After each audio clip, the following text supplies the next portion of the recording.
Let's have a look at a couple ways we can escape using just some little tricks that your buddies may not have seen before.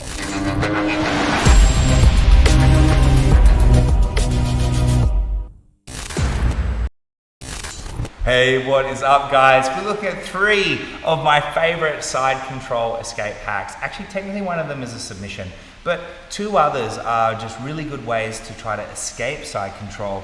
So let's have a look, because at the end of the day, if you can master these, you're going to give yourself a little bit better of a chance of getting out, because we all hate getting squished in side control. Especially like you get pinned by like the heaviest, strongest girl or guy in class. Man, that's never fun when you're tired. So let's have a look at a couple ways we can escape using just some little tricks that your buddies may not have seen before. So I'm getting beat up here in side control by James. All right, obviously, what do I need to tell you? Well, you know, prevent this, work on your guard, hip escape, blah, blah, blah. Yeah, but you've heard all that before. So here's a hack you may not have seen. I was taught this one by my coach, Master Carlos Machado, a red and white coral belt. So the guy knows what he's talking about. Hold the guy, squish him to you, and then you hold him there and he's like, what are you doing? It's like a beginner move, like when they hug you, but then some weird thing happens and you flip it in reverse and the guy just goes up like he weighs nothing.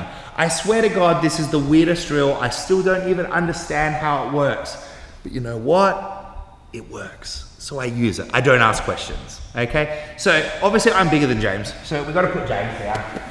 So I've got a pretty big size advantage and weight advantage on James, so it's going to be harder for him to escape. But if he holds me tight, I'll give him a good power, just like I would normally if I was rolling with like a blue or purple belt or something. And so I'll hold him pretty tight and you'll see his ability to just get out. But first, let's look at him just normal hip escaping. So if he's here and I've got my weight on and he just tries to do a normal hip escape, man, you know, he's just going to wriggle and lose his air. So then he's going to prevent the mount, and he's going to grab me, he's going to hold me. But then after a little while, that'll be up to him, he just rams his feet into the ground, gets his hip up, drives his elbows up, and just look at how easy he's able to lift like 100 kilos, 220 pounds, okay? So I'm here on James, I've got all my weight on him, he's holding me down, I don't feel like I can go for submissions, I don't feel like I can transition, and then he launches me. So like, look, I have all my weight, I'm pulling with my arms, and he can just lift me like that. Like, if he could do that with a barbell that fast, like, I would consider that to be pretty epically strong. But he just did it with me, and I'm harder to lift than that barbell. I'm telling you guys, that trick works. Let's have a look at it. Sometimes you're gonna get stuck, right? It happens, and you're like stuck, and sometimes, especially if the person isn't really trying to submit you, it's kind of hard to escape. When they really try to attack and get impatient, it can be easier to escape. But when they're kind of just like hugging you because they just don't want to lose or they're tired, it can be hard. So you just need to work with what you can. I'll show you something you can do, all right? So whenever I'm here like this, especially if he gets an underhook on me, I really like to sort of hold this arm somewhere because otherwise he can start opening it. And you never want open elbows from side control like this, guys. You always want closed elbows, okay? So if he starts getting this open, I'll normally hold on to a part of his gi. And then I'll hold on with my elbow in and I start pulling his gi out, okay? Don't worry, it's, you know, you're allowed to do it. And I pull his gi out like this, because what else are you gonna do? Stay here and feel sorry for yourself, give me a break. So then you get to the end of what we call the tag, okay? So we get to the end, I grab thumb down, okay? And I'll put my knee in and I start to stretch him away. And now from here, I start to get my right foot if I'm flexible, or left foot if I'm not, and I start to extend the guy away. And you see how I'm able to now bring my knee across. For the record, there's a whole bunch of sweeps and submissions you can even do from here, but this hack is free. It's always there, you know? So say I'm here and I'm getting held and I can't do anything. Well, just get your knee in, start to stretch, get this foot in, start to stretch, get this elbow in, get this other foot in, then really stretch them up, and then just move back into the guard. All right? It just works so darn well, all right? So don't be afraid to use what you can, not just normal stuff. He knows normal stuff. You should lose if you're inside control because he's winning. There is a third hack. It is a submission. And I think when I teach this one, I got to give you like the little disclaimer, which is position before submission. Don't expect to win when you're underneath side control. But you know what? Like, Fact is that probably 90% of you watching this are maybe white belts or blue belts, and you are stuck in side control on the average Tuesday night. And you know what? You've probably got like a 1 in 3 or 4 chance of submitting your buddies with this, okay? Obviously, this submission works, and we've all been caught in it, and it's not fun to get caught in. It's not pleasant, but it works. So, if James has got me, what are some common grips?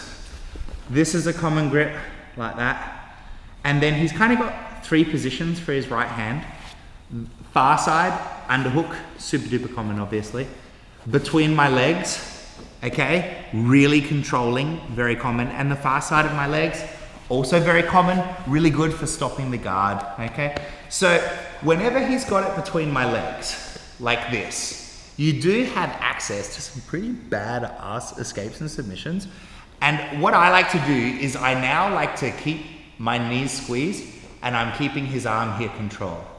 Okay, so I'm trying to like turn the table, almost put him into a reverse crucifix. Don't get me wrong, he's still kicking my butt here.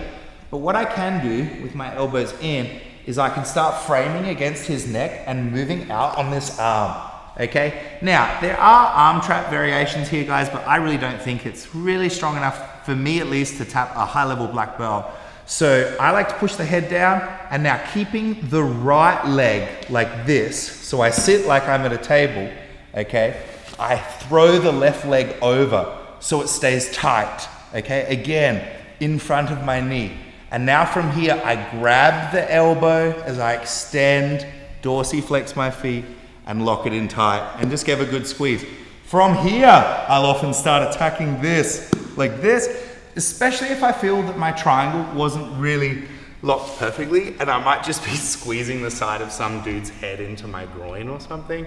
I'll kind of go for the arm, all right, just to be, I don't know, a less of an unpleasant training partner. So like, don't think that this is something that, you know, you should try to set up, like you shouldn't.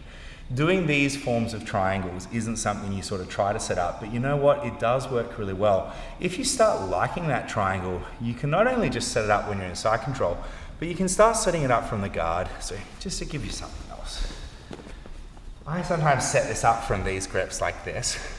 And what I do is I basically put myself in a really shit guard, and then I kind of let him pass it. So I put this foot over here, and I put this foot here, and I sort of pull him in, and he instantly thinks it's the worst guard ever. But what he gives me is that triangle, and then I can just squeeze for the tap. And don't think that that doesn't work. Any ADCC fans, correct me if I'm wrong, but I'm pretty sure Andre Galvao got tapped by a Braulio steamer with this. And so it certainly works at the highest level against the toughest dudes.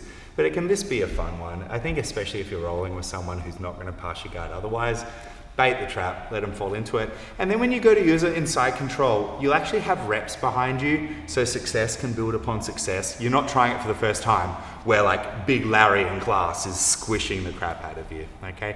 So there were 3 hacks to hopefully help the average white belt survive side control and escape it. And if you hate side control, I know I did when I started jiu-jitsu, start there with your buddies. Just say, hey man, do you mind starting on top of me?